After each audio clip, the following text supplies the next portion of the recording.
Welcome to the MMHP in the 989, channeling all styles and eras of Michigan music history.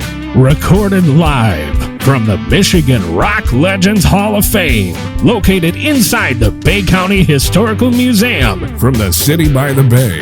Featuring Dr. J, Fred Reif, Mr. Mike, and your host, Scott Baker.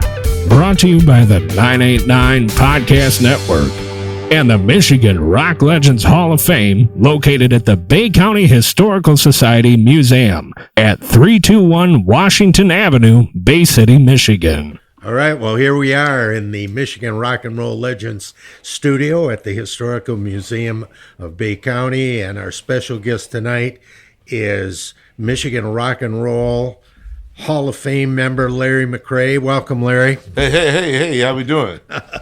We're doing great. It's so great to have you here. And I guess we're probably going to talk tonight mostly about the new album. Oh, yeah. That's coming out in the spring, right? Coming out. I'm thinking that I've been informed that the first single around April, and, to have a full release possibly around May. Although I don't talk to them guys a lot, but when they got, something important or news for me, they contact me, Okay. Mm-hmm. Well, your previous album, Blues Without You, I thought was one of the outstanding releases of 2022. Is the new album kind of in the same vein as that one, or are you going in a little different direction? No, it's slightly in this same vein, although I think that some of the writing on some of the songs were reminiscent of some of the classic, like it's a couple of songs on there that's kind of reminiscent of Bobby Bland and Little Milton. Oh boy, and that vocal range, the baritone range, is more what I go for. That's my range, and I'm happy with the way a couple of things like that turned out on it, and it's just a culmination of a lot of classic things coming together, trying to form new things. Was the same team in place? Did Josh Smith work on production? All but the bass player. We had a different bass player this time. First time it was Travis Carlton, and this time it was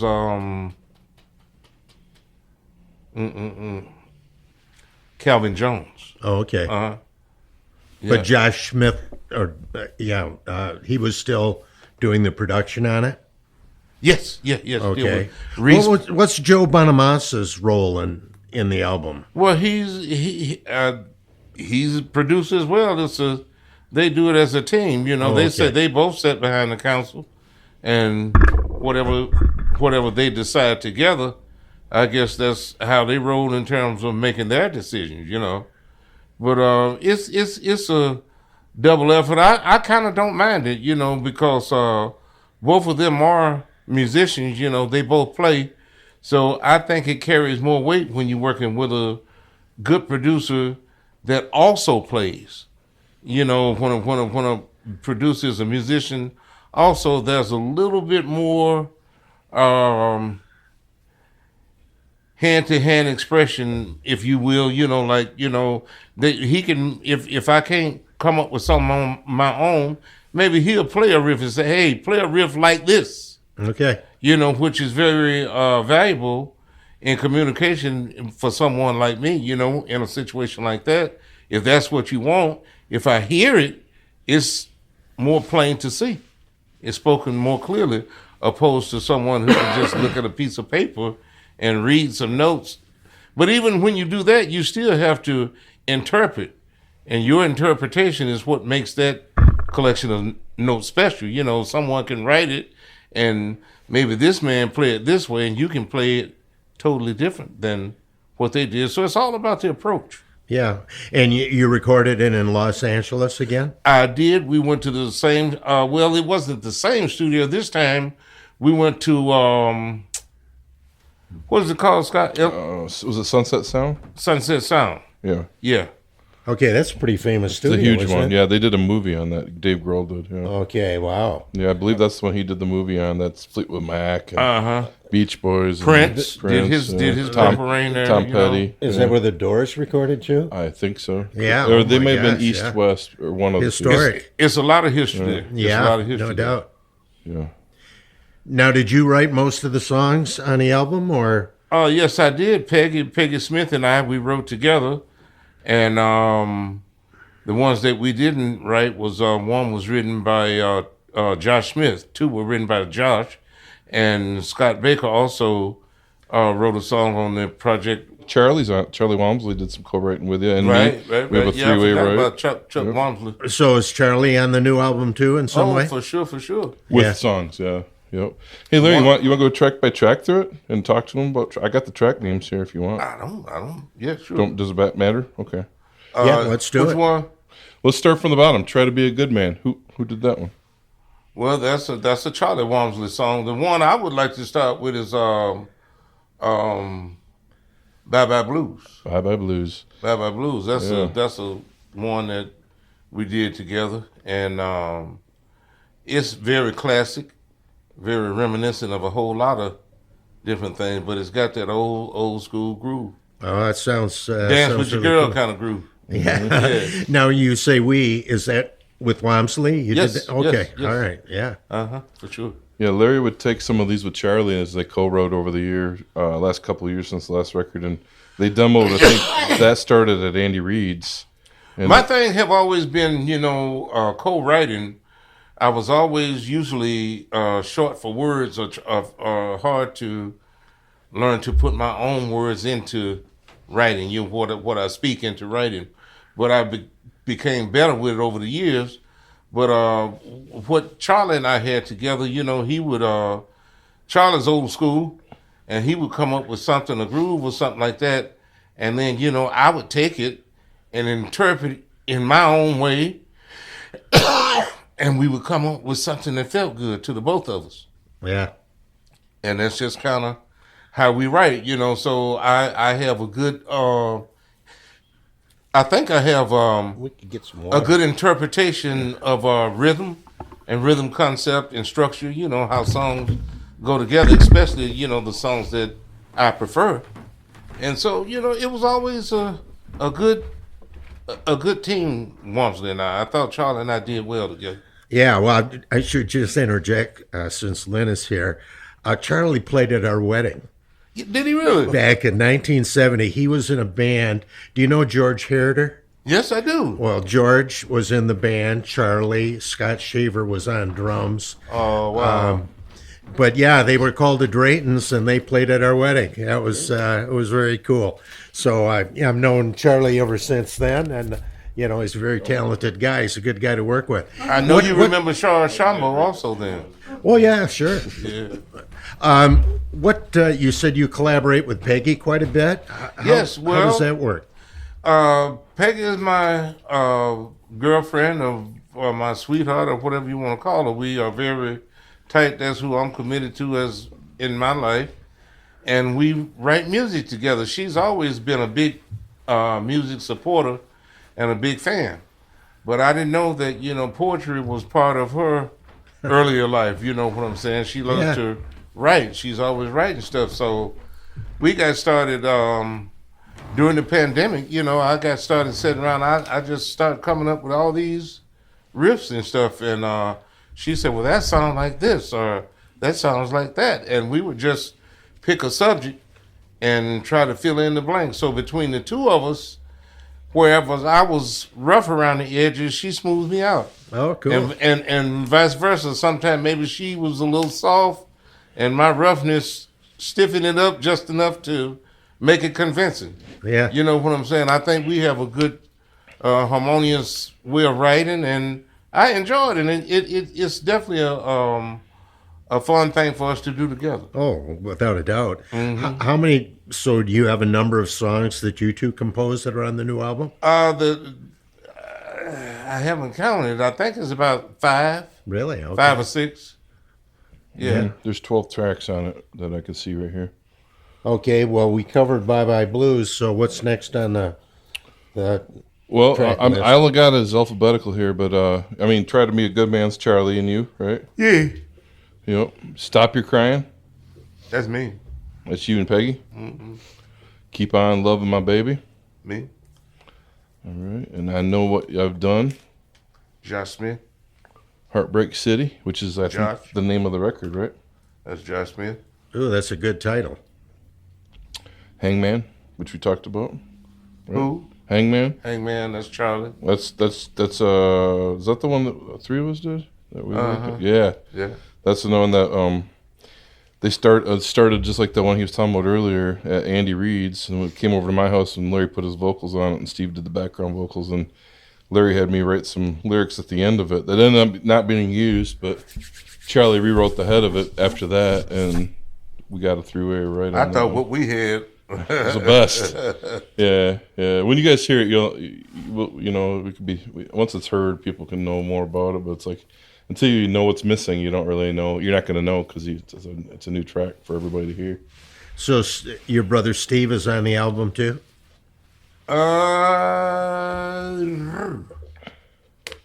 No.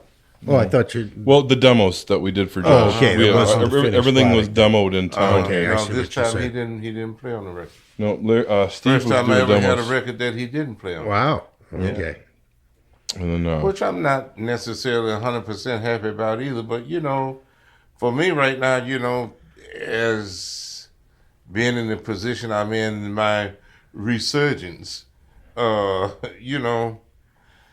it's all about making a lot of concessions, I've not really been in the driver's seat a whole lot, but I don't want to. This situation has been great, but I still, it's a few more things that I wish I was in a little bit more control of and working toward, to be. Well, that might come too, right? I mean, Well, I'm hoping so. Yeah, sure. Now, is this going to be on? This is going to be released on Joe Bonamassa's label, like the last one KTBA. was. Yeah, same Okay. label. KTBA, Keeping the Blues Alive. Yep. All right. Very cool. I understand he just come out with another label, some other kind of. Oh yeah. Yeah, I don't know the name of it, but yeah, he's doing another label too. And we got Driftin' and Driftin'. That was a song that inspired by the loss of my son Tremaine. Was that a Charles Brown tune or somebody like that?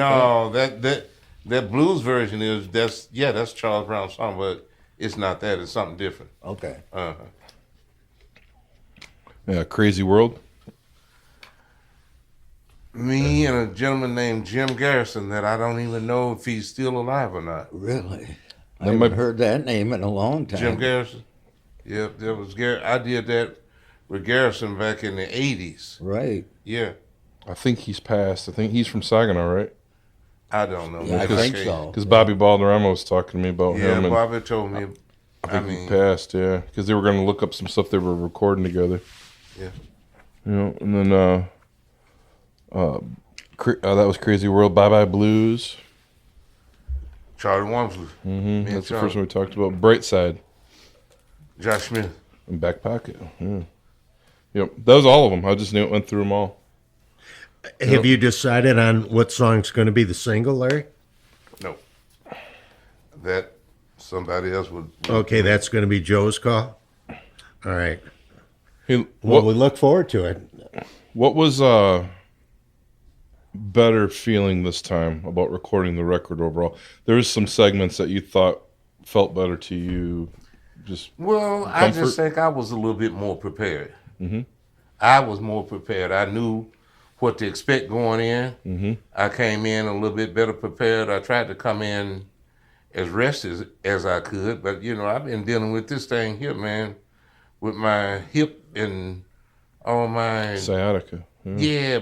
posterior situation. I've been dealing with that for years, man, and didn't know what it was. And it just got to the point that it's so bad that I had to try to see about it. And so I found out that I got some issues got to be dealt with. I'm just hoping I can go the easy route and don't have to, man, Yeah, not get under the knife. Not really looking forward to the solution, you know. Yeah, pinched nerves are not a joke. Yeah. I'm sorry. Pinched nerves are not a joke. I know, man. No. So. But you've been also riding on the tour bus with the Allman Betts bands for 2 years. I did that whole thing. When I left, I knew something was wrong. But you know, I don't know, man. I got a high tolerance for pain. I've been through this before. When I did my surgery, I had some things that went bad on me that most people wouldn't have been able to make it through. I mean, just honestly, you know, the pain itself and the recourses of things that went wrong, you know, but I come through it. And so I'm just hoping that this time I don't have to come through it. I hope that I have some good luck. And if people do this thing, whatever they intend to do, I hope that mine don't have any complication to it. I hope I can just get it done and be done with it. Take us on how did you get on the Allman Betts tour, Larry? That's something we haven't discussed at all. Well, I don't know how long ago it's been. I'm a real bad timekeeper. But I met Devin Allman years ago when he was still out there in the van, like everybody else, you know. Group of guys in a van going around touring and blah, blah, blah, blah, blah. So we always were good. You know, we always had a good relationship and stuff. And during the COVID, I went to go see that show in Chicago. They played the Chicago Theater. And I went to go see it and everything like that. And from that point on, I got invited to go. So this last one was my third time doing the tour, you know. 3 years. And it's a fun tour. It's about, I don't know, how many musicians? 20? Yeah. 20 guests. I mean, and it changes every year. Yeah. So it's about 20 guests along with him and his band. It's about 9 of them anyway. And then the people they travel with everybody together, it's about 30-something people traveling together, making a move, you know, making a move together. And it's kind of fun, you know. It really is fun. And you do Soul Shine every night? I did that. Oh, yeah. I moonshine till I couldn't moon no more.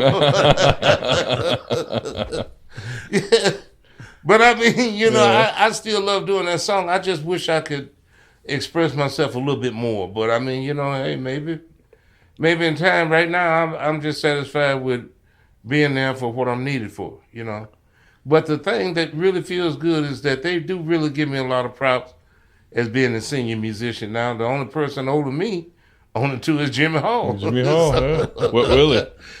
So, you know, I'm getting on up. I'm climbing the ladder, man, you know. You had some youngsters like Tal Wilkenfeld 2 years ago? Yeah. And that's another thing for me. Then I get a chance to meet all these young people, all these younger guests that's out there doing stuff that I never would have got a chance to say boo to before, you know. So it's really good for me to keep me in the mix with what's happening in that world, the Americana young people world, the jam band, and all them people who they have for guests and stuff like that, you know. Right. It keeps me in the mix. You got Dickie Betts' son, which is the other band Dwayne, yeah. See, I met all them young men when they were really young men, you know, probably just in their fresh middle 20s or something. Now they're coming on to their late 40s and 50s. Wow. Yeah. You know, so I mean, that's, yeah. So the thing, what I say every night that I feel so lucky for, that I was right in between both of them. I was old enough to know their dads and stuff, but young enough to know them and see them become grown men. And, you know, I've been right in between all of that. Right. Yeah. And every year on the tour, there seems to be like special guest slots even per night, not just on the tour. Yeah, sometimes like Sierra Hull, which is she's a world-class mandolin player, and she plays with Bella Fleck and all the big people in the country music and stuff like that. So she's on the tour, sweet lady, just a nice person to be around. So I get a chance to know her, speak to her, talk about stuff, you know, and you know, it's different musical world too. A whole different thing. So people like her, I got a chance to hang out with Robert Randolph, which I thought was just a gas. Robert was a hell of a guy, you know, to hang around. Steel, So Sacred I don't know Steel. if you know who Big Greg Koch is from Milwaukee. Yeah. The guitarist. Oh, yeah. Phenomenal guitarist, but a crazy guy and a lot of fun to hang out. Greg is a great guy. That's good. You know, Yeah. so I mean, I'm really glad and happy to get a chance to hang out with all these people. Did you spend any time at Slash in Nashville when Slash joined you guys? Slash only played for the one night, and he was kind of to himself and everything. He didn't really have much to say to anybody. He didn't even talk to Devin or any of them very much. He just looked down underneath his hair. Played all night, looking off my little hair. Now, do you play with your band or? I play with Devin Allman. Okay. Project. So they back you then? Yeah. And what's your role there? Like, do you open the show or? No, Or you're just part of the whole? Here's what it is. Devin is the host band, and his band consists of 7 or 8 musicians beside himself. So it's himself, bass guitar, keyboard player, drummer, second guitar, saxophone, 2 drummers, saxophone, and percussion. So once again, bass, guitar, 2 drummers, percussionists, saxophone, and keyboard. Now, how many is that? 8? Mm-hmm. That's 8 people, and then he makes 9. Wow, okay. And then you got, that's Dwayne Betts is the second guitarist. Player, yeah. You know, when it's like that, Yeah. Dwayne is the host guitarist, you know, but they have 4 amplifiers set up at all times. So it can be Devin, Dwayne, and 2 other guitar guests at all times. And that's when the rotation starts after Yeah, the first couple yeah. tunes, all Allman Brother tunes. All Allman Brother tunes, everything Allman Brothers. And a couple years ago, they threw some of their own music and stuff in there, and they freshened it up and did some things. But they pretty committed to doing Allman Brother music. And if it's not an Allman Brother song, Allman Brother versions of that song. Okay. So it can be kind of restricting, but it can be challenging too to make it feel good and to make it feel like it's yours. To put yourself into that moment, you know. Yeah. And do That's it in the the challenge. Allman Brother jam style. Yeah. Yeah. Who is the guy that plays at Scotty's Sandbar? Oh, that's it's Devin's brother, Michael Allman. Michael Allman. Okay. Yep. I've never even met Michael, and I haven't had a chance to, spend much time or whatever. So I really can't speak on Michael very much. But I hear that he's a great musician, and hey, he's part of the Allman family. Yeah. Well, I know, Larry, you've played with basically a who's who of blues musicians over the years. I don't know, maybe it's fun if you could kind of,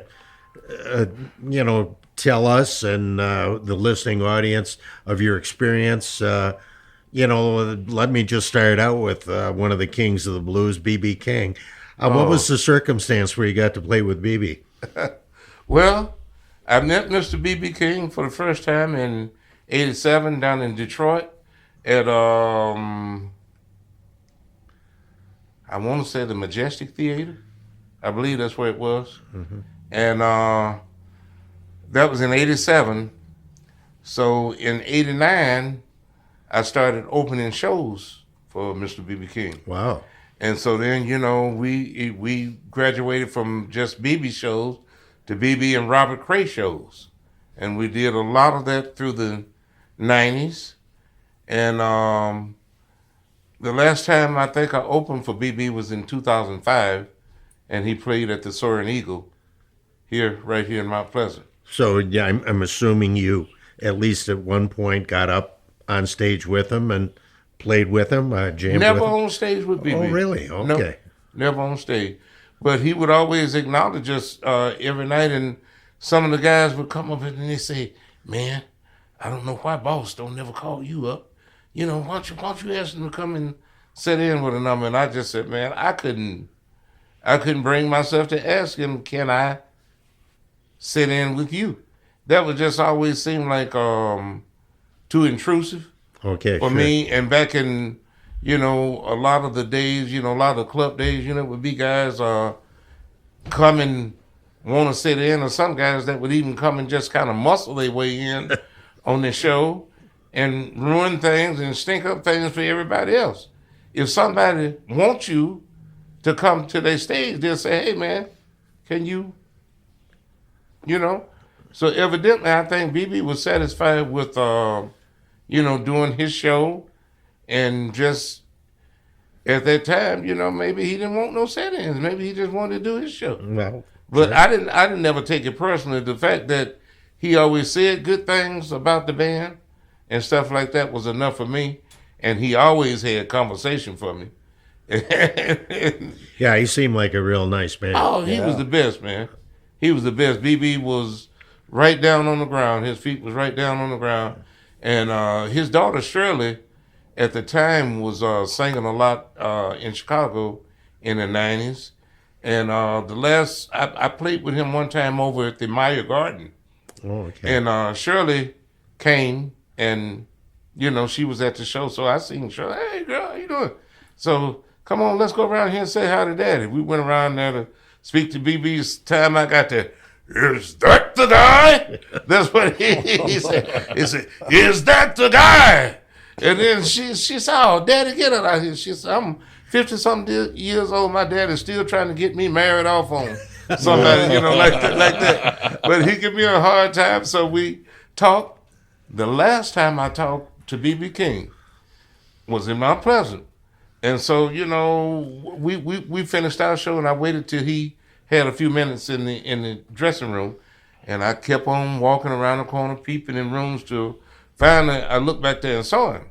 And so he was sitting back there, and he had a couple of ladies sitting in the thing, kind of like what we doing, sitting around on couches, sofas, or whatever, just relaxing and stuff. And so I looked around and seen him around the corner. He said, hey, how you doing? I said, hey, how you doing now, Mr. BB? I said, I see you busy. I'll catch you another time. I said, I just wanted to come around and say hi. It's been a while. I ain't seen you. I said, I want to say hello. He said, oh, come on in. He said, they don't bite. And so I came on in, and he said, maybe you can help me fix my problem. I said, oh, BB. I said, what kind of problem can you have? You ain't got no problem. He said, yes, I do. He said, this one here is mad at me, and this one here won't give me none. I said, oh. I said, yes, sir. I said, you got a problem. You got a problem, BB. Oh, yeah. And I swear to God, on my mother's grave, on a stack of Bibles that high, that is the truth. That is the absolute truth. That's what BB told me. That's the last thing he ever said to me. We had a little conversation. After that, we talked a little while, but I didn't stay too long, but I was glad to go see the King, man. Yeah. Oh, that's beautiful. Oh, well, Robert Cray's a big favorite of mine. In fact, first time I saw him, he opened for the Allman Brothers at the New Orleans Jazz and Heritage Festival. I see. Yeah, and you played with Robert a fair amount, you said? Oh, I knew Robert quite well, and all the guys in his band are Richard Cousins at that time, Carl on the bass, left-handed, what the boy named Fred?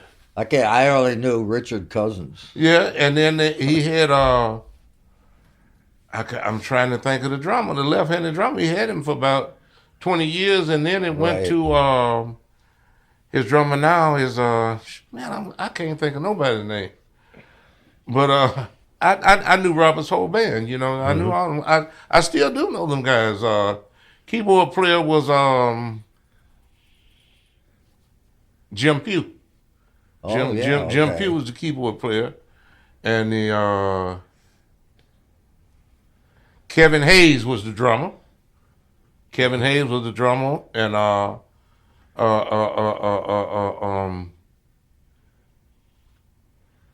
that's all I can remember right now. Is Richard Cousins back with them? Because he was... Yeah. He played with Etta James for quite a while. Really? And now he's back. I saw Robert 2 years ago, I went over here to in Wisconsin, Madison. something Bay, Wisconsin. All right. Right there in the Wolf's Head.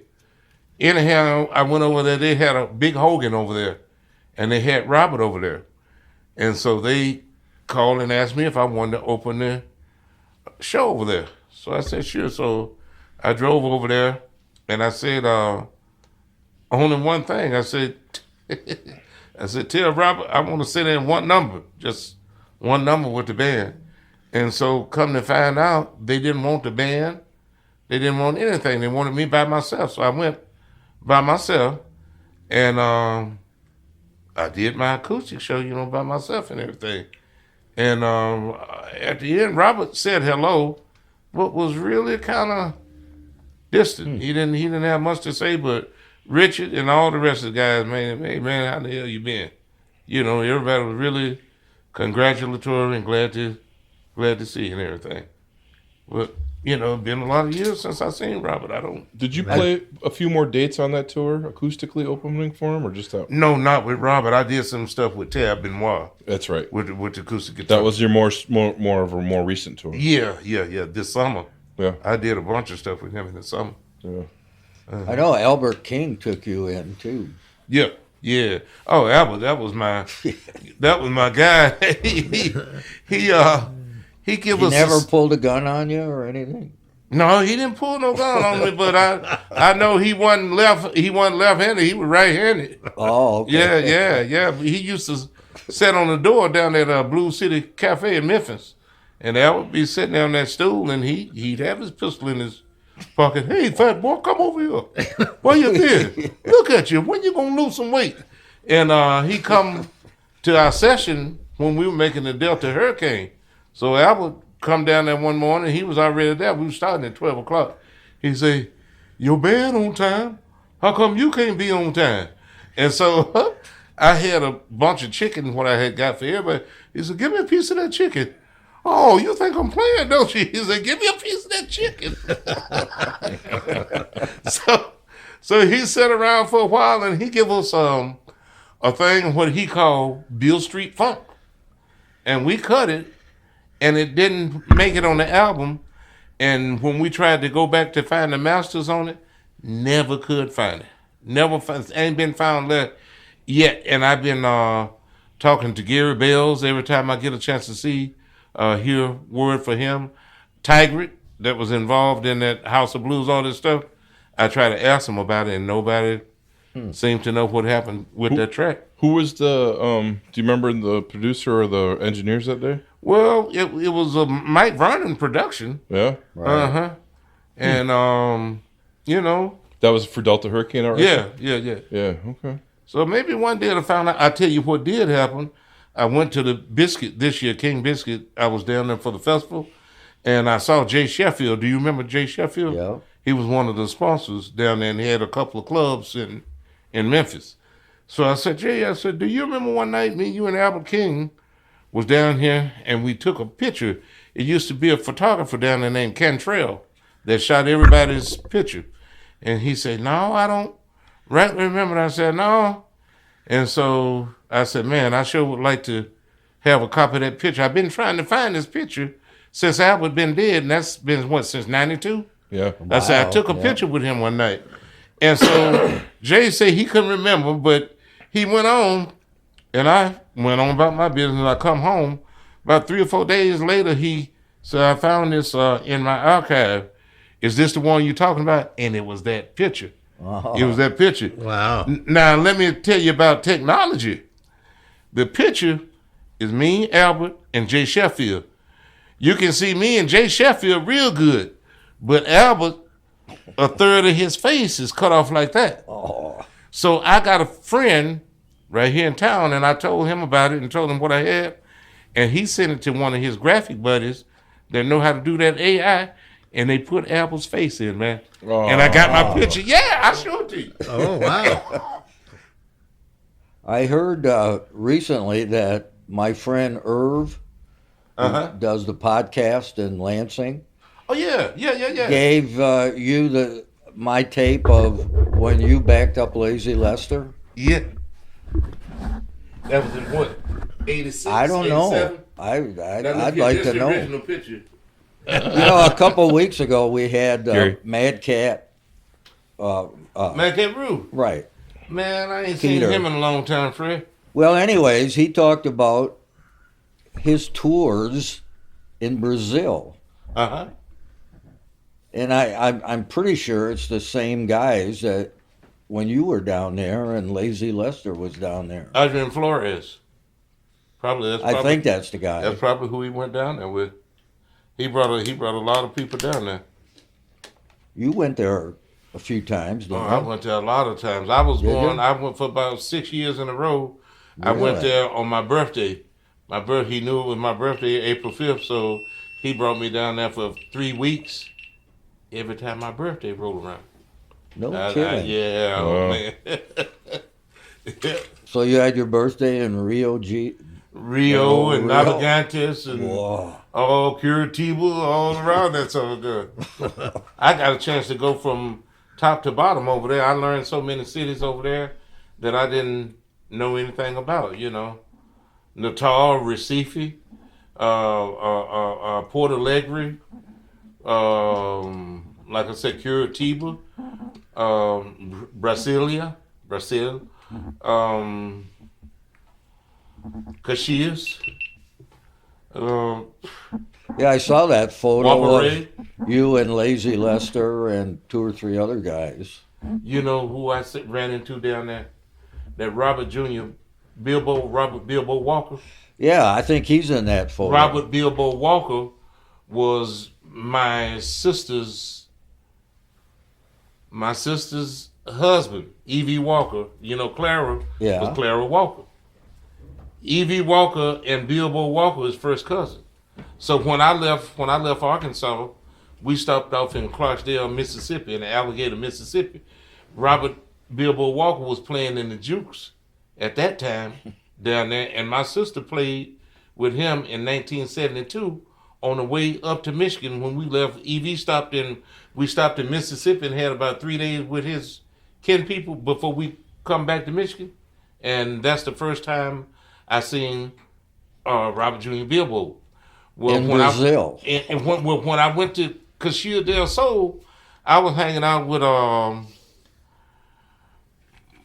Bob Strozier, the bass man, Bob Strozier. Oh, okay. So Bob Strozier, he said, who is this Bilbo? He said, where he from? I said, I don't know, Mr. Strozier. He said, I don't reckon I know him either. He said, let's go around here. So I walked around with Bob Strozier, and when Bilbo finished all his signing and everything, the kids just was all over him. I waited till he wasn't real busy. I said, hey, Mr. Bilbo, I said, Evie Walker?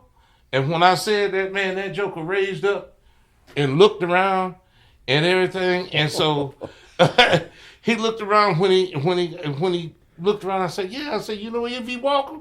I said, yes, sir. I said, Clara May? He said, yeah. I said, my name is Larry. He said, you Larry? I said, yes, sir.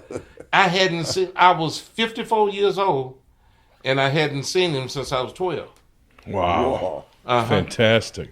So, it was, man, I was so glad to see Bilbo, man. Me, him, Lazy Lester, after the festival was over, they cooked the next day, and then most of the musicians stayed around and played again. The next day, they had a stage set up. It was music. They had drinks. They had food. They had everything you want right there. Just a big party for everybody who played after the festival was over. So I got a chance to sit around with Bilbo and everything. That's the first time I ever had.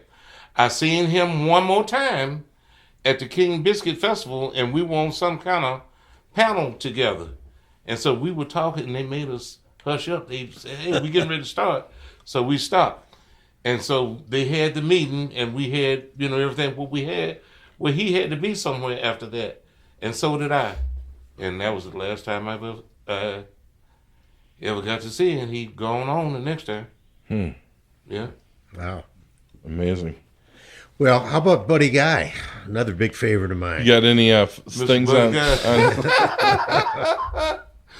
I can't do nothing but smile. I mean, I've been lucky enough to know Mr. Buddy Guy ever since the late 80s. We started playing his club in 89.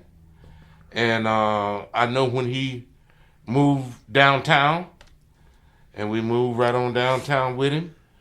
And, I mean, his Buddy Guy. I used to see Buddy so much it was just like seeing one of the guys, And it was all according to what kind of mood you caught Buddy in. Sometimes you caught Buddy in a mood, he'd be so talkative, he'd be your best friend. Next time you seen him, looked like he want to cuss you out. So you didn't never know which Buddy you was going to get, but you just rolled with it. And he was Buddy. I don't think he meant no harm to anybody. And I never, I never got invited to stage to play with him, but the way that I played on stage with him, he always just walked up on my stage. So we were playing in the club one night, and we getting ready to come down, it was break time, and I felt something pushing me in the back. A minor, go to A minor. I'm looking around to see who pushing me in the back. It was him. He said, go to A minor. I told, hey, y'all go to A minor, like that, and we hit a big pedal like that, and Buddy started talking and everything, and next thing we into something like I Smell a Rat, and so I tried to give him my guitar. He like, no, you play it. And so he sang and I played. Oh man, that's great. But I played with him on stage a couple times too. I've been on stage with Buddy a couple times, and maybe 3-4. And he's at the end now. He just did his last few shows, did his little wrap up. I guess he's not going to tour anymore. He's been farewelling for about the last 2-3 years. You know how that is. He's like 87 or something. Well, he's been playing a long time. I think last weekend was his last Chicago show. Yeah, Buddy born in 36. Because he was a couple years younger than Lester. I'm sorry? He was a couple years younger than Lazy Lester. Okay, well, he's 89. He was born in 36. What year was Lester born? 33. See? Yeah, so, Buddy started playing in Chicago in the early 50s, didn't he? He was a teenager. Yeah. So he's been playing a long time. Wow. Yeah. He used to play with Rafe O'Neal, too. Right. He's real connected to the... That's when Lester was playing at the same time. Right, and so as Lester, they all was connected with Rafe. And then Rafe had all of them boys, and every one of them played something. So, that Neal family was really prevalent. And I met James Johnson through them, the old guitar player for Slim Harpo's Scratch My Back. Yeah. Blick, blick, blick, blick, right. Oh, you're doing the chicken scratch. He sat in with us one night. Yeah, Rudy Richard. Yeah, I met all them people through the Neals. Johnny Adams, Larry Garner, they all was in Baton Rouge. Right. Jay Munkadee. Yeah, Jay just passed away. No. About a year ago now. Yeah. I didn't know that. I didn't know that. Yeah. Speaking of pass away, you have any Barry Goldberg stories? Who? Barry Goldberg, keyboard player. I never got a chance to meet Barry. Okay. Yeah, who's the other one that just died too from that same scene? Seemed like he was a keyboard player too. I don't remember. I know Barry was just the most recent one. Yeah. From. How about John Mayall, Larry? He was one of the, I guess you could call him one of the forefathers of the blues in England. Yeah. Became fairly popular in the United States as well. What was the occasion where you got to be on stage with Mayall? Well, I met John at Buddy Guy's Legends. I don't remember what year it was, but John used to come through there, from time to time. Mayall would be down there, and I would go down there to see him. At the time, he had Buddy Whittington playing guitar for him. And I like Buddy, so I went down there to see Buddy play to get a close-up look at Buddy Whittington. And, John was still young then. He was wearing his tank tops and his cutout shirts and stuff. He was in, he was in good shape, at that time. And then, as time go on, man, we all just That's right. we break down, Takes its toll. You're on one of John's last records. I think, I played on. I'm trying to think if I did two. I guess just one record with him. But it was the same kind of thing, He had some guests on his record, and he asked me to do it, and I did it. I was glad to be on his record. Oh, yeah, sure. How about Johnny Winter? Oh, now that was my buddy. That was my heart. Yeah, first time I saw Johnny Winter was at the Ann Arbor Blues Festival. Oh, really? Yeah, he came on stage, I think. Yeah, he sat in with us in New York. Yeah. Well, I keep posting those photos. Johnny Winter was always true, man. I mean, he didn't never act like he was no big time stuff or snub nobody or nothing like that. And anytime I was around, if he, hey, well, Big Boy, go get Big Boy for me. Cause Johnny, and he'd be looking for me.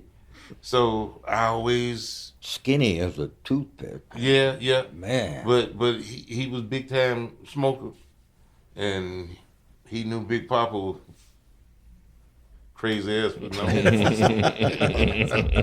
He come see me. We did about 3 gigs with him at that Petoskey Fairground. Okay. Paul Cook at the time was setting up, some different things. So we played with Johnny about 3 times over there. I played with him in 99 in Michigan, out by Port Austin. They got a nice little theater out there. Okay. We played out there a couple times at the Lexington? where? Lexington? Yeah. Theater? Did they play here, Mike? Johnny Winter? at the Masonic Temple. Oh, okay. And I forget what year, 03 maybe? Yeah. Or, Mm-hmm. I did a story on that. I interviewed his guitar player that just passed away. Paul, yeah. Yeah. And I knew Paul too, man. And they were talking about the show. I had my own gig that night, or I would have went. I ran into Paul on the road. I got some pictures on my phone of Paul. Mm-hmm. We were up in Minnesota somewhere, and I'm going to my gig. We were going to some performing arts center up west of Minneapolis, up that way, and we had just left Memphis from the BMAs, and so we drove up north as far as we can go on up past Iowa, and woke up that next morning and we loading down. So these other guys, they loading down and say, "Hey, y'all musicians?" And we like, "Yeah, I know that, yeah." And so who y'all with? And then before he could get it out of his mouth, there come Paul. You're like, "Man, what the hell?" We stayed at the same place and didn't know it, till we got up the next morning to leave, and we both loading up and stuff. And so that's the last time I saw him. Yeah. And they told me that when Paul passed, that they had just been on the turnpike, on the Jersey Turnpike, and that they pulled off and gassed up the van. They said when he got back in the van and put it in gear to drive out the parking lot, he had a heart attack and died right there. Oh my Lord! Leaving out the gas station. Whoa.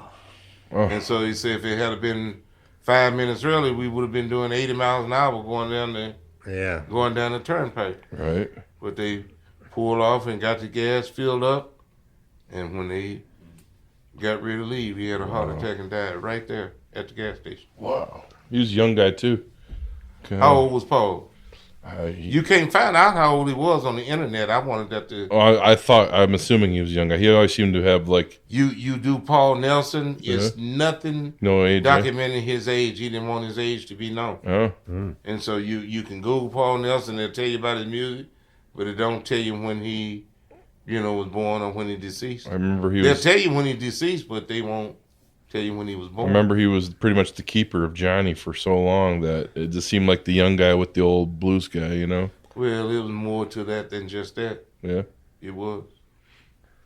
Yeah, you'd think if he had an obituary that it would have his date of birth on it, but nothing. Not that I could find, because I want to know. I want to know in comparison. I don't believe he was old as we about to. I believe we were close to the same age. Okay. I believe we were. Yeah, when Johnny sat in with us in New York City at Manny's. Was he still playing his? Oh yeah, but it just lazy. Lester did Sugar Coated Love. It just happened to be that time of the night, and he was so loud, and it just didn't fit.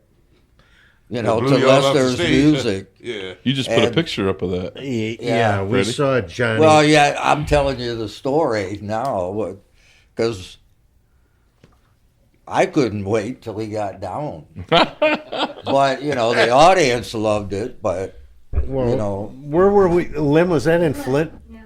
We saw him, and he was so loud that we actually had to leave and listen with the doors closed. At Johnny's concert? Oh, I mean, it was ear-splitting. He was that loud. Wow. I don't mind loud music. That was beyond. Back in them days, he had two Music Man 120s on the stage, too. Yeah, he seemed me like he wasn't in real good health at that point, and he was getting frail at the end. Yeah, very frail. He had to kind of be led onto the stage. And Johnny even had this little bounce going on. And yeah. Walking, he was in bad shape, man. And it's just such a bad thing to see a legend like that go out like that. Right. I mean, he was a freaking champion, man. Johnny Winter. Yeah, I didn't realize, when we bought the tickets, he was, in that kind of shape, really. You go back and hear some of them recordings, man. I mean, I don't exactly know which one, because I didn't study Johnny like that, like I did some guitar players, because I was more into style than I was just straight up chop. But when it came to straight up chop, shit, it ain't many that could go blow for blow with Johnny Winter, man, when he was really Johnny Winter. Right. When he was really in his prime. Johnny that Winter. Ann Arbor Blues Fest. All with them finger Luther picks, Allison. Finger picks, yeah. Yeah. I think he lost. He lost because he unplugged from the amp. He unplugged his cord from the amp and walked. Who did that, Fred? It was like a guitar battle between Luther Allison and Johnny Winter. Oh, and who unplugged themselves? Johnny Winter. Did he? By mistake? No. When Luther's did his solo, he just unplugged his guitar and walked off stage. Oh, man, you kidding me? Well, that's what you do. Yeah, it might have been, maybe it was being Well, polite, Luther was powerful back in them days, but I didn't. Well, he went, after Johnny Winter's guitar solo, he went like way up the fret and then just went, and the crowd went nuts. He put that move on. I remember that. I know that's over 50 years ago. But That's awesome. Hey, on the tours you've been doing, is there any young guns that you're seeing that have sparked your interest? That playing on the thing? Yeah, some That players. little girl, what's her name? Grace Bauer. She's going to be a good player. She's only about 18 or 19 right now. And she's really playing good, Mm-hmm. And the fact that she's a female, I don't think hurt her in the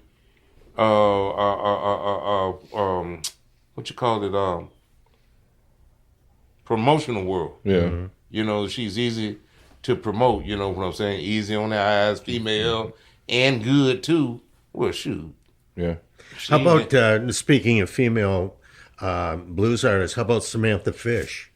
Oh, well, Samantha's career is already, she's pretty much Big Mama now. Yeah, I've been getting a lot of photos of her coming on my Facebook. me too. Yeah. She's out there all the time, and she's definitely in profiling. She's playing all the. Looking sexy. I'm sorry. Looking sexy. Looking sexy. And well, I'm just speaking on her career too. The she's promo. got the right team, and They making all the right moves for her. They kind of like Anna Popovich, sure, her too. Yeah. Right? Her too, you know. Yeah. I just got to get myself together so I can get out here and, you know, I still think I got a lot to say, but not with this bad hip, man. Yeah. I started sitting down on some of my gigs last year, and I didn't know what was wrong or what, you know, why. All I know is that I stand up for so long, and then I got to sit down when it started. When that pain started, you know, riveting in your knee like that, ain't nothing you can do but sit. Now, your son is out playing pretty regularly now. And I just saw that Scotty Sandbar just put up a notice That he's coming over there. Yeah, he's going to play on February 28th, I believe it is.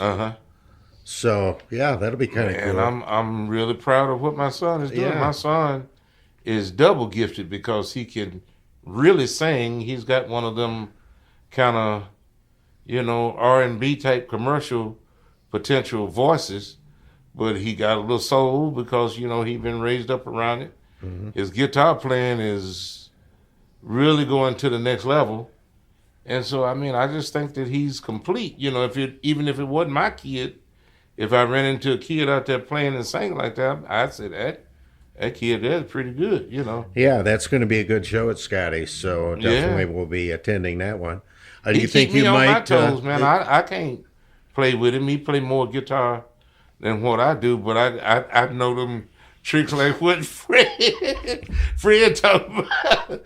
What Luther put on Johnny Whitter put a move on it and he forgot. You know what I'm saying? You have experience. It's always something in a situation maybe that you can come up with to equate something with a younger player or more gifted players do. You can't play everything, Right. and don't nobody know everything. So I mean, it's always a way to be effective, you know. Yeah, So with the new record on the horizon, May or June or something, whatever it coming up, is, yeah. and you getting your health back in order so you can stand or get on tour again, what do you see happening in the future here, Larry? What do you want to do? Well, I know what I want to do. I don't know if it'll happen, but all I want to do is just continue to play in the right incremental amount that suits me and my age and my gender.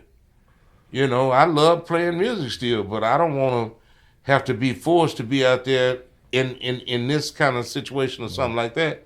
If I'm not hurting and ain't in no kind of pain, and if I can travel with any kind of comfort, then I'm glad to be out there a lot, much as I can. But you know, after a while, you know, certain things have to upgrade, certain things have to improve, or else you just can't stay. You can't do the same stuff you did now that you did 35, 40 years ago. Right. You know? You told me two things last fall that I took note of, and one was you like the short tours instead of the full-length tours better. Yeah. And it's little bursts of touring, so you're home a little bit more. Yeah. And you start to enjoy the acoustic shows too. Oh, I love acoustic guitar. So that came like it turned on like a whole other side of you. Mm-hmm. So maybe doing more acoustic touring too, even if you are able to stand. I would have no problem with that. Yeah. Yeah. You don't have to necessarily take a band out on the road. You can. It's just a whole different thing that, you know, when you figure out that you don't have nothing to prove, then, you know, it frees you up. Yeah. I'm free now. I ain't young. I'm not out here trying to impress nobody on my first gig and look at me, watch me. I don't give a damn if they watch me or not. Yeah. You know, so don't watch me. You were know? saying that people seem to tune in and listen even more because you were It delivering draws them in. a different delivery. It do, and it's like you said, it's not powerful. It's not over. So if you know they got the PA and everything, but I learned when you do the acoustic guitar thing, the most important thing is for you to get your guitar right and to have enough power to be able to dynamically control what you want to be heard.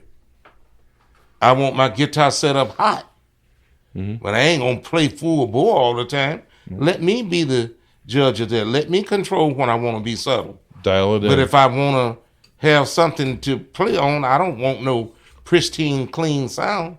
Give me a little bit of rasp in that stuff. You know what I'm saying? Yeah.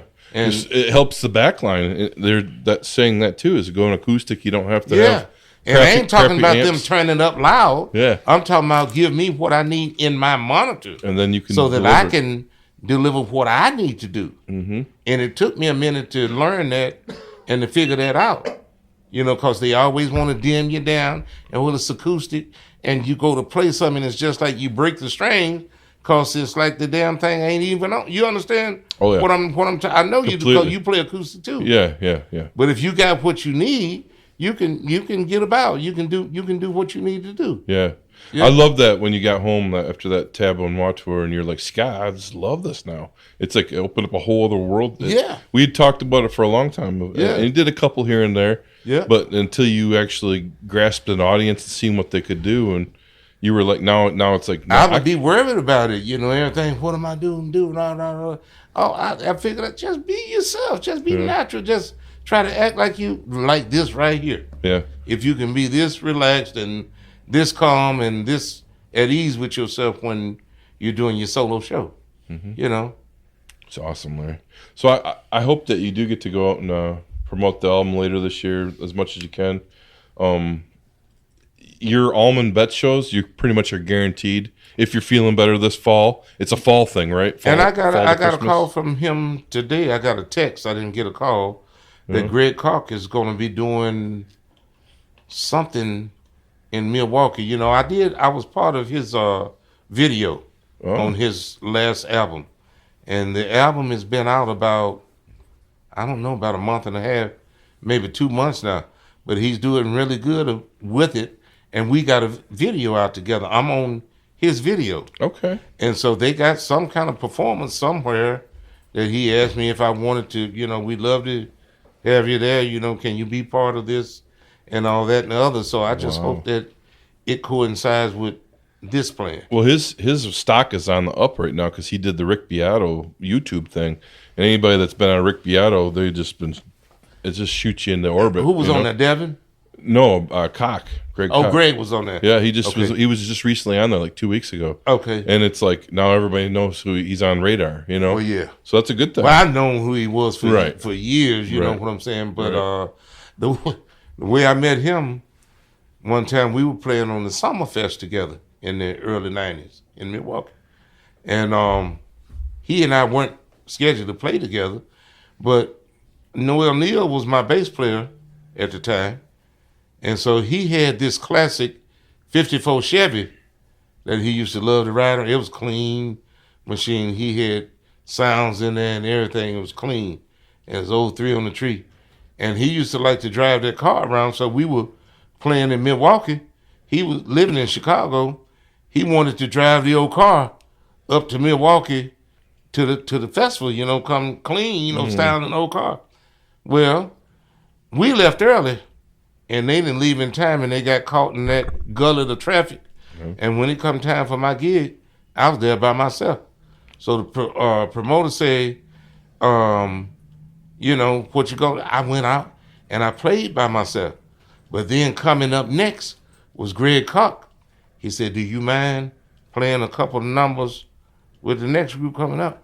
I didn't know who he was. Oh. I didn't know what kind of time I was in for, man. This so good threw me in there. Wow! It was, man, my hair stood up, you know what I'm saying? Yeah. And I did what I could do, and we had our performance, and it seemed like the people really loved it, and we became friends from that point on, and that's been about 30 years. I've been knowing Greg about 30 years. I could see you guys totally complimenting each other. Oh, it's been great. And since then, we've got a chance to play together a bunch, several different plays. They always put me with Greg every time he comes on the thing. Whatever he's playing on, you go with Greg, and it's always like that, You had a similar story with JD Simo? JD Simo? Yeah. Yeah, Big Simo, that's my guy too, man. He's one of them players too. That dude is from another planet. Yeah. Yeah, JD is, man. Yeah. You saw him on the Almond Bets tour maybe? Or? Yeah. There, and we went to Europe together. Yeah. And I made about two or three different tours with Simo too. Yeah. Just a great guy, man. Crazy so good. That's a crazy man right there, madman. But he's a lot of fun to be around and just a serious player, you know. Yeah, man. When I think of him, I think of the Great Koch. They're the new. They're not new. They've been around, but they got stories like you got. Like they've. Oh yeah. And they're finally getting on other ears outside of just whoever they've been playing in front of all them years, which is good. Like you're back. Like when that last record came out, you're back in the eyes of everybody, you know. And I get it. You know, the sad part about it is that I had a chance to possibly maybe go with Roof Records before I did this thing. You know, I was talking to both of them at the same time, and Jim Gaines was producing over there at Roof Records, and I had worked with him quite a bit in the 90s, you know, in Memphis on several different records and stuff. And I wanted to work with Jim Gaines, but it didn't come about, you know, it never happen. And then I heard here just recently that he passed on, you know. Oh, yeah. You know, but he produced some of Stevie's biggest stuff. He did a lot of producing in the 90s. Jim Gaines was good. So he never did produce a record for me, but I worked on about 5 or 6 different recording sessions that he did in Memphis.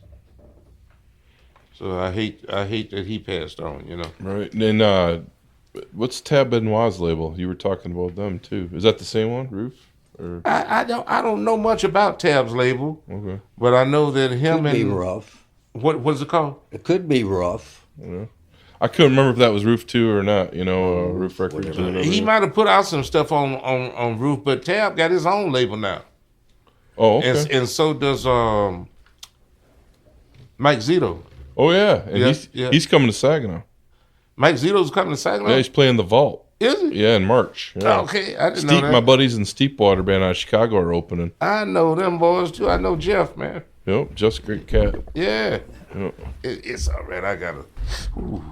Well, one more thing I want to go over before we wrap it up here, Larry, is you finally have your music out digitally. You started with Bandcamp, and you've got unreleased stuff on Bandcamp.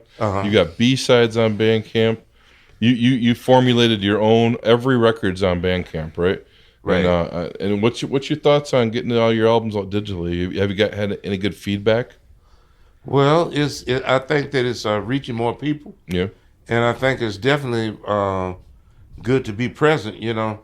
It's just a crying shame how that the music business have allowed the electronic world to exploit all the musicians and take all their rights away and just strip all the money from the musicians, and all the platforms make all the money. Mm-hmm.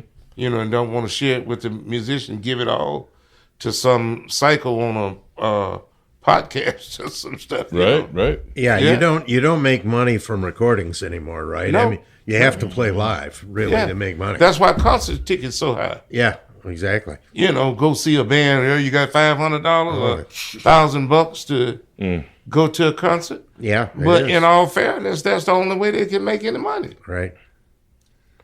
And Larry's for years, he only could find Delta Hurricane and maybe Ambition on any of the streaming services. On some kind of Spotify or Apple. Yeah. And they're on there now. They're all on there. Yeah. But Larry's wanted to formulate Bandcamp to make more money out of the first initial.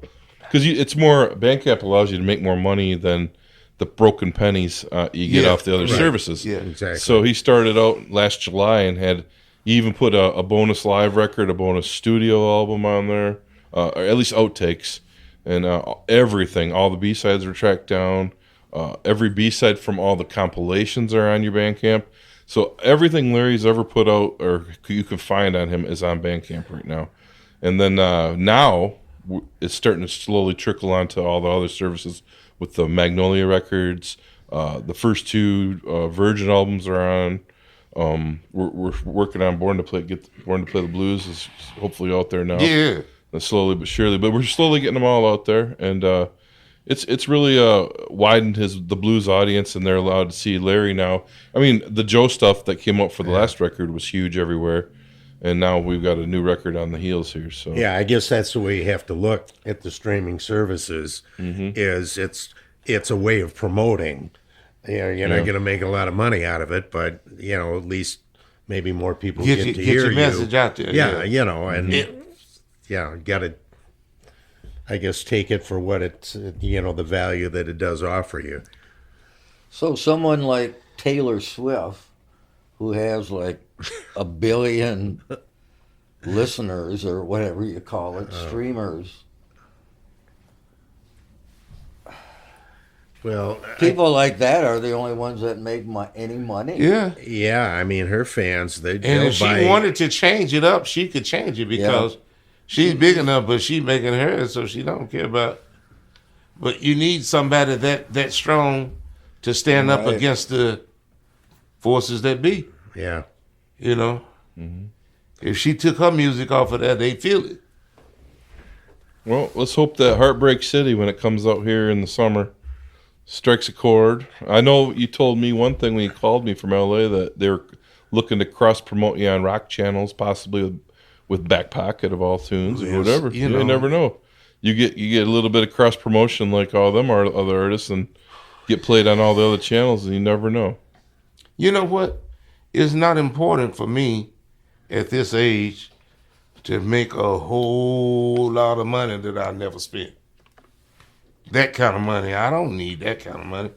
But if I could make a real good living and be comfortable and enjoy some things that I want to enjoy and be able to share some things with some people that I want to share with and not have to be concerned about, did I mess up? Did I spend more than I should have?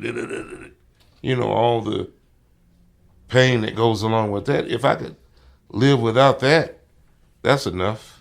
Well, hopefully that happens for you. Yeah, a lot of people don't know when they got enough. Mm-hmm. When you got enough, you got enough. How much food do you need? Yeah. How much drink do you need? Mm-hmm. Everybody worry about more. It's mine. Yeah. You ain't taking it with you. Right. When you die, somebody else will be spending yours. Yeah, that's right.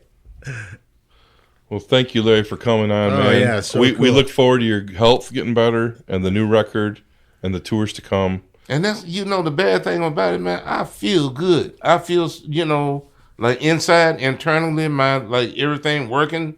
I feel like that I'm in a good place with all that, but this doggone hip, oh Lord. Yeah. It's just done changed my whole world right now, man. Pinched nerves are no joke, man. Yeah. Well, we certainly hope you find the relief you're looking for. I can't think about nothing else. And people think that, like maybe you putting it on or something like that, man. I don't. You ain't been putting it on for 2 years. It's only gotten worse. Now they're finally finding out what it is. Yeah, man. It ain't fair. I hate to be the weak one, the sick one, the one moaning all the time. That ain't me. No. That ain't me. Well, we'll see you on the next round, on the next tour, Larry. Thank you for coming on the show. Yeah, my brother. Thank y'all for having me. All right. Thank you. Thank you. On behalf of our hosts, this podcast wouldn't be here without generosity of the Bay City Historical Museum, which hosts the Rock and Roll Legends Hall of Fame. We'd also like to thank all of our guests and especially to the listeners. The MMHP is found at 989.network or where all podcasts can be found. You can find updated information as well as Dr. J and Sir Fred's Picks of the Week on Facebook.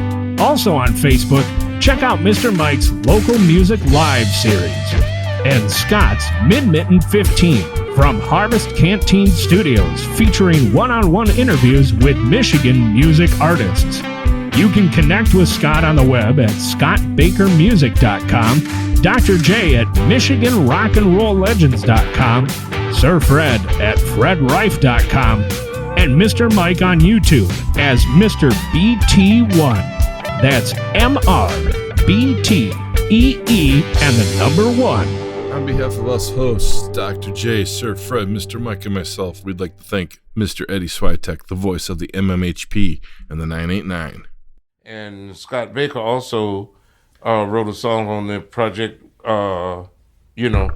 with us this time. So Wow. Okay, tell us a little bit about the song that you penned there, Scott. Larry's been wanting Back Pocket for a few years, and that was on my third record. But every so often we'd have dinner and we'd jam, and he'd be like, play that song for me, keep playing that song for me. And eventually it turned out to where we got to demo it for Josh just before he went to LA, and Josh liked it. So Larry's been wanting to kind of take that for a few years now, ever since we actually worked on the first record. The first one with Joe and Josh, when they came to the house, we were going to demo it then, but Joe was kind of burned out, I think, at the time of wanting to listen to stuff. So, well, that's kind of a feather in your cap to get a song on Larry's new album. It's unbelievable. Pretty Yeah, cool. I appreciate it. I mean, Larry and I have been close since the 90s, and sometimes this just works out really good that we keep each other up to date on some stuff that we love. So you knew Jay Munkadee? yeah, I met him through Lester. Yeah. I'm Used to sure. ride that mule uptown. He was a character. he